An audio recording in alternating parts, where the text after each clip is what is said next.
Hey mon bon ami, si tu veux soutenir la chaîne, je t'invite à le faire gratuitement sur YouTube. Tu regardes une petite pub de 30 secondes et ça nous fait gagner un peu de sous. Merci beaucoup et que la passion te guide. Ouais. Salutations tête de nain, c'est moi le chef et aujourd'hui petite review de l'attaque des titans Shingeki no Kyojin, Shingeki no Kyojin, les géants tout nus qui mangent des gens, t'appelles ça comme tu veux. On va parler de ce premier épisode de la saison 3, partie 2, ou arc 2 apparemment c'est ça officiellement. Donc c'est l'épisode 13 ou 14, je sais plus, faudrait que je me renseigne avant de poster la vidéo. Alors, grand retour très attendu, très attendu, très anticipé, il y a tout le monde qui dit, oh, quand... Voilà, bon, moi j'ai lu le manga, je sais à peu près ce qui va se passer, même si c'était il y a 2-3 ans de ça, que j'ai lu cette partie-là. Vous n'êtes pas prêts. Je vous le dis en préambule, je vais certainement le répéter, vous n'êtes pas prêts pour ce qui va arriver. Alors tout le monde est comme des oufs avec la scène post-générique qui a eu mi-saison en disant, oh, qu'est-ce qui va se passer ? Tu peux pas deviner. Tu peux tellement pas deviner. Il faut avoir lu le manga pour deviner. Même moi, mes pouvoirs d'oracle, qui sont pourtant d'une puissance cosmique, qui me viennent directement du dieu de la passion. Je n'aurais pas pu prévoir ça. Tellement c'est du génie, tellement c'est génial, tellement c'est parfait. Voilà, donc je vais te dire, tu n'es pas prêt. Déjà, de base. Bon, faut quand même parler de ce nouvel opening. Parce que j'avais pas mal chié dessus l'opening précédent, dans cette première partie de la saison, qui pour moi était un hors-sujet total. Là, on est en plein dedans. Bah voilà. Tu vois que les gars, quand ils veulent, ils peuvent. Bon, l'opening, je le trouve quand même moins épique que le tout premier. Je pense que voilà, le premier, il restera au pinacle des meilleurs openings de tous les temps pour moi. Même si, bon, je suis pas spécialement spécialiste des openings, mais voilà. Quand on parle d'opening, souvent, je te sors Pegasus Fantasy, Chala et Chala. Bon, bah maintenant, je te mets en plus le premier opening d'Attaque des Titans. Je sais même plus comment il s'appelle d'ailleurs, l'opening. Parce que c'est de l'allemand, j'ai du mal à... L'allemand, ça rentre pas dans ma tête. J'ai du mal. Donc voilà, ce nouvel opening est dans l'esprit. C'est-à-dire, on commence un petit peu doucement. Non, on commence même pas doucement, je dis de la merde. Ça commence méga explosion, méga titan. L'humanité doit lutter contre une menace. Le côté désespéré, le côté héroïque. Le côté swagé, le côté impressionnant. Genre, on se prend des cailloux sur la gueule, mais on swing comme Cyberman entre les deux. On se transforme en titan, on se fait des gros points qui défoncent des gens. Voilà, alors j'ai vu un peu sur Twitter, parce que je regarde un petit peu les avis, tout ça. Voilà, je suis un peu une fouine. Et il y en a qui disent, ouais, l'opening il spoil un peu. Non, c'est pas vrai. L'opening ne spoil pas. Si tu trouves que l'opening spoil, ça veut dire que t'as lu le manga. Forcément. Parce qu'il y a des trucs, oui, quand t'as lu le manga, tu repères, tu fais, oh, ils l'ont mis dans l'opening. Ouh, quand même. Mais si t'as pas lu le manga, t'as aucune chance de deviner. T'as aucune chance de deviner. Donc arrêtez de dire de la merde, les gens. Si t'es spoilé avec l'opening, c'est que t'as lu le manga, donc tu n'es pas spoilé. Parce que tu es déjà spoilé. Tu as lu le manga. Tu peux pas repérer le spoil si tu ne connais pas l'univers, si tu ne connais pas le manga. Donc déjà, c'est un non-problème. L'opening est très bien. L'opening est très bien. Alors, il est moins... Alors, visuellement, il est stylé, il est parfait, j'ai rien à redire dessus. Sauf quelques plans avec le titan colossal. Voilà, ça fait un peu 3D, un peu moche, faut le dire. Ça se voit que c'est de la 3D, et c'est pas forcément... voilà. Bon, il y a toujours eu de la 3D dans l'Attaque des Titans, mais là, ça fait un peu tâche, mais... Petite tachounette, c'est pas grave. L'opening est quand même stylé. L'opening m'a fait vibrer.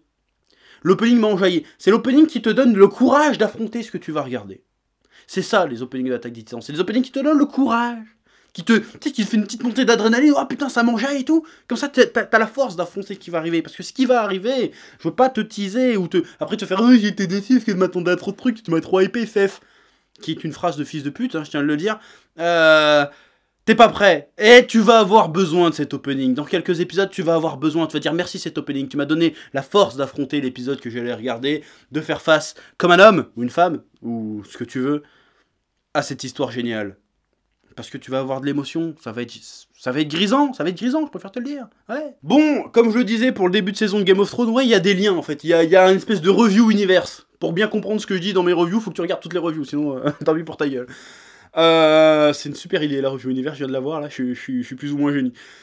Comme je disais dans la première review le premier épisode de la saison 1 de Game of Thrones, on est dans un épisode un peu classique, quelque part, de début de saison, même si là c'est une mi-saison, où on commence par nous remémorer la situation, les personnages, les différents enjeux. Alors c'est fait dans les 5 premières minutes de l'épisode, peut-être même moins d'ailleurs, c'est juste avant le générique, il me semble, si je dis pas de conneries. Mais voilà, il faut reposer les bases. Voilà, on a une petite scène aussi pour reposer les bases, une fois de plus, entre les personnages, notamment Mikasa, Armin et Ren, hein, qui se remémore un peu leur amitié, et Ren qui se met à flipper, qui, je ne sais pas pourquoi, n'assume pas qu'il flippe. Enfin, si, c'est pour... En fait, si, je sais pourquoi.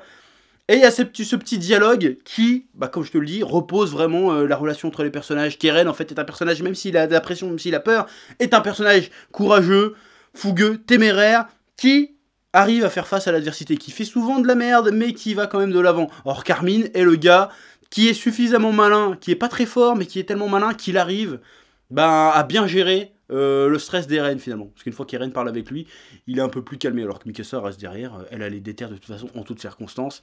Donc il n'y a pas trop de problème. On réexplique un peu le délire des titans qui peuvent pas marcher la nuit. Voilà, donc cette première scène était plutôt très intelligente, très pertinente, pour remettre justement les personnages dans leur contexte. Une scène que j'avais oubliée, je suis même pas sûr qu'elle soit dans le manga, mais j'avais complètement oublié cette scène-là. Donc voilà, même Jean, il réaffirme son rôle de pseudo-leader, Connie d'un peu de trouillard, et la merde, comment ça s'appelle, la meuf à lunettes, j'oublie toujours son Hans, si je dis pas de conneries, qui réaffirme son côté un peu fétichiste des titans. Voilà, c'est une scène plutôt bien foutue, avec son petit lot de suspense, un peu calme, et puis après, bon, ça repart direct en steak. Là, on est là, ouais, l'opération commence et tout. Et là, même quand t'as lu le manga, t'es là, oh, tu sens qu'on arrive au bout du truc, au bout du chemin, c'est une ère qui se termine. Avec le côté, la boucle est bouclée. On s'est engagé dans les bataillons d'exploration pour un jour reprendre notre ville natale, Shigashina, je sais plus comment on dit, ou le mur de Maria, je crois que c'est ça. Et on va le reprendre. On y est enfin. Voilà, la bataille va commencer. Ça va être dur, ça va être difficile. On a des plans. Ça va être ouf. Ça va forcément être ouf. Et rien que ce premier épisode est ouf. Ce suspense. Genre, tout est trop calme. Alors, je sais ce qui va se passer. J'étais pris dedans. J'étais là, oh, c'est trop calme. C'est beaucoup trop calme. Il va avoir une couille. Il va y avoir une couille. Et le côté, ils sont dans les murs. Ah, ça m'a fait penser à Matrix. Tu sais, dans Matrix 1, quand il fait, ils sont dans les murs. Voilà. Et dans ce premier épisode, même si, je vais pas dire qu'il se passe pas grand chose, mais on est vraiment au début, au balbutiement de la bataille finale, finalement, il y a un espèce de souffle épique qui ressort des dernières minutes, la deuxième partie de l'épisode, qui est assez ouf. Alors déjà, rien quand Rivaille, ils font sur Reiner en disant ouais, je vais te buter. Bah, il le dit pas, mais tu sens qu'il essaye de le décapiter, tout que ça marche pas, qu'il se transforme. Oh, il y a eu un frisson, ça s'est emballé d'un coup, tu sais. Il y avait toute cette tension dans le début de l'épisode. On disait putain, ils sont où les méchants? Qu'est-ce qui va se passer? C'est quoi les bails? Bah, forcément un piège quelque part, ça va forcément partir en steak. À un moment donné, t'as toute cette tension. Et boum, tout d'un coup, ça part vraiment en steak. Et t'es là, oh putain, même si tu savais que ça allait partir en steak, t'es pris dans le truc, t'es là, oh putain, ça part tellement en couille. Oh, on est dans la merde. Allez, parce que moi je dis on, parce que moi quand je regarde un anime, je suis avec les personnages. Je vis l'anime, d'accord? Et j'ai vécu l'épisode. J'étais sur le mur avec eux.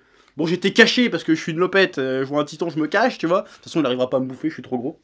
Je pars en sucette dans ce que je raconte. Mais j'étais dedans, tu vois. J'ai là, oh, quand le moment où le singe il arrive là, enfin le singe, c'est pas un singe, mais le titan bestial, il arrive et que t'as tous les autres titans qui pop en même temps, tu te dis c'est quoi ce bordel? Moi je me mets à la place d'un mec qui ne connaît pas le manga, qui voit ça, fait quoi? Pourquoi les titans ils apparaissent comme ça? C'est quoi ce délire? C'est quoi ça? Et ben je me suis mis à la place du truc et j'ai kiffé, je suis oh putain c'est tellement bien foutu. C'est tellement bien foutu, et même quand tu sauras pourquoi ça arrive comme ça, tu vas te dire oh putain c'est génial. Mais bien sûr, évidemment, très très stylé. Franchement, je vais pas tergiverser 3 heures sur cet épisode parce que sinon je risque de m'emballer et de spoiler un peu. Mais l'exécution de cet épisode est très très bien foutue, notamment la musique. La musique qui a toujours été excellente dans l'Attaque des Titans. Mais là, ça faisait un petit moment que j'ai pas eu ma dose de musique épique dans un animé de ce genre-là. Et là, j'ai vraiment kiffé. J'ai eu mon petit frisson. Rien qu'avec la musique, d'ailleurs, je crois que c'était une nouvelle musique. Enfin, un thème préexistant, mais ils ont rajouté des trucs, genre des voix dessus. Je sais pas trop ce qui s'est passé, mais hyper stylé. J'ai ressenti la tension. J'ai beaucoup aimé le développement d'Armin qui commence à prendre une place de leader. Avec le mec avec son bras coupé, j'ai oublié son nom encore, je suis vraiment une grosse merde. Qui essaye de le dire, ouais, ce gamin, il a du potentiel. Il faut qu'il prenne le commandement d'un petit groupe et tout. J'ai bien aimé ce passage-là. Il y a du vrai développement de personnage. Ça raconte réellement quelque chose. Ça rajoute de l'enjeu, en fait. Voilà, on croit qu'on est à la fin, c'est la croisée des chemins. On arrive au bout du bout. Mais non, on te rajoute des enjeux pendant cet arc-là qui vont être pertinents avec tout ce qu'on a vu avant. Et ça, je trouve ça plutôt bien foutu, je trouve ça vraiment bien stylé, bien maîtrisé. Un récit maîtrisé comme ça, d'une main de maître, où tu sens que chaque détail a été pensé du début jusqu'à la fin, j'ai envie de te dire, c'est extrêmement rare. C'est extrêmement rare, et que ça soit aussi bien fait, c'est génial. Franchement, c'est génial. Qui peut s'asseoir à la table de SNK et dire je suis aussi bien pensé et réfléchi que toi? One Piece, c'est tout, One Piece. Même Berserk, je suis pas sûr que tout soit pensé comme ça de base, tu vois. Alors que SNK et One Piece, tout est calculé, tu vois. Et ça, c'est plutôt appréciable. Voilà, un rythme excellent, une animation, encore une fois, très très bonne. Bon, il y a 2-3 plans 3D qui m'ont fait un peu... tu vois. Mais ça a été un quart de seconde, parce que franchement, il y avait la tension, il y avait l'animation, il y avait ce retour de l'épique, si tu veux. Ce souffle épique dans l'épisode, alors que c'est que le début, tu vois. Donc, imagine déjà comment je m'enjaille, comment les gens ont dû s'enjailler devant cet épisode, alors que c'est le début. Je te dis, là, on est à 0,1% de ce qui va se passer, en termes de oufitude. Et pourtant, on est là, oh, c'est génial. Donc il reste quoi, 10 épisodes, ou 5, 6 épisodes, je sais plus. Je crois que c'est 12 épisodes.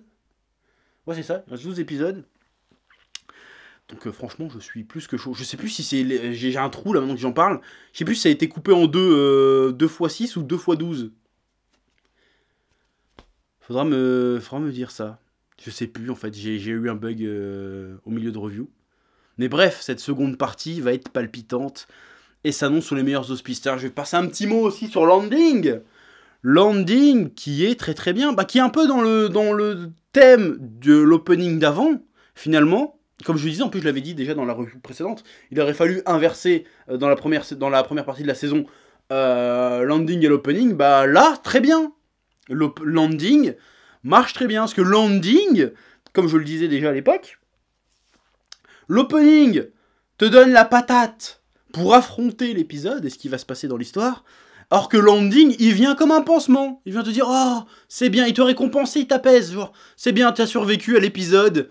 Voilà, tu vas attendre une semaine maintenant, hein. Allez, un pipi et au dodo, tu vois. Il y a ce côté-là, ce côté apaisant derrière toute la tension, l'adrénaline, toutes les émotions que tu auras eu dans l'épisode. T'as ce côté apaisant derrière. Et puis en plus, le côté réunion, le côté on fête un petit peu notre amitié avec tous les personnages qui vont au début de l'entraînement jusqu'à la fin de l'entraînement, jusqu'à ce qu'ils arrivent finalement à cette bataille de Shiganshina, si je dis pas de conneries, dans le diaporama. Parce que c'est un diaporama, un landing, mais c'est pas gênant pour un landing, un diaporama. Alors que pour un opening, c'est un peu plus gênant. Mais pour un landing, voilà, c'est bon, vous avez tout donné dans l'épisode, vous pouvez faire un landing tranquille, les mecs, c'est pas grave. En plus, il fait peur cet landing, tu te dis, pourquoi ils célèbrent le fait qu'ils étaient tous ensemble? Comme si c'était la dernière fois que tu les voyais tous ensemble, tu vois. Du coup, tu es là, que va-t-il se passer? Donc, franchement, bien. Voilà. Donc, cet épisode d'SNK était plutôt stylé, et j'ai franchement hâte de voir la suite, parce que je me souviens pas de tous les détails. Mais tout ce que je sais, c'est que ça va être dingue. J'ai l'impression que j'ai dit ça toute la review, mais c'est vrai, ça va être dingue et je suis clairement pas prêt. Donc une très bonne entrée en matière pour ce second arc de la saison 3. Et voilà, vivement la semaine prochaine, c'est tout ce que j'ai envie de te dire. Donc comme d'habitude, tu balances en commentaire ce que tu as pensé de cet épisode. Je pense que ça a beaucoup parlé de l'ending et de l'opening. Et c'est tout, tu t'abonnes, tu likes, tu partages. Parce que la passion n'est jamais finie, car elle est infinie. Ouais. Eh oh, tu vas pas te barrer comme ça, hein? Tu vas laisser un pouce bleu? Un petit pouce bleu, hein? Puis tu regardes aussi les autres vidéos? Parce que voilà, tu t'abonnes? Ouais? Ouais.